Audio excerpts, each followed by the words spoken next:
Jeremy Corbyn's promise of a proposed change to the government's Brexit bill could also open up amendments in the Lords.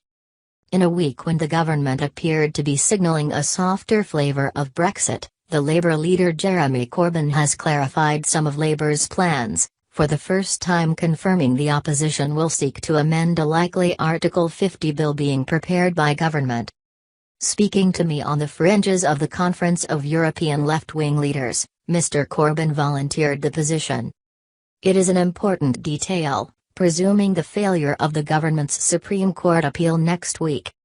The Labour leader was at pains to say it was not about stopping Brexit, as had been suggested by his predecessor Tony Blair.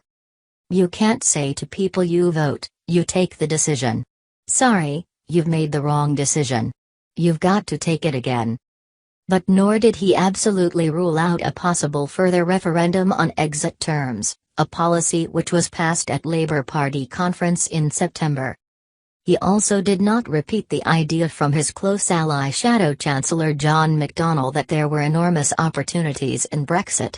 That quote angered some Labour MPs. The clarification means that it is less likely Theresa May will be able to get through an Article 50 notification by her end of March deadline. The Supreme Court is expected to report back on the government's appeal not before mid-January, and possibly at the end of the month. It is still Labour's position that it will not block Article 50, but it will try to insist on plans being published for new trading arrangements and protection of social rights. It means the attempt to amend it will take longer, and also open up further amendments in the House of Lords. Mr. Corbyn also reflected on a very disappointing night for Labour in the Richmond Park by-election, where its candidate Christian Womer lost his deposit. He said, "It shows that there was a very odd by-election where the sitting Tory resigned to protest to the government about Heathrow. Everybody apparently agreed that there shouldn't be a third runway in the by-election. A by-election that was called about Heathrow expansion, the subject that dare not speak its name throughout the campaign. It became a campaign about something else.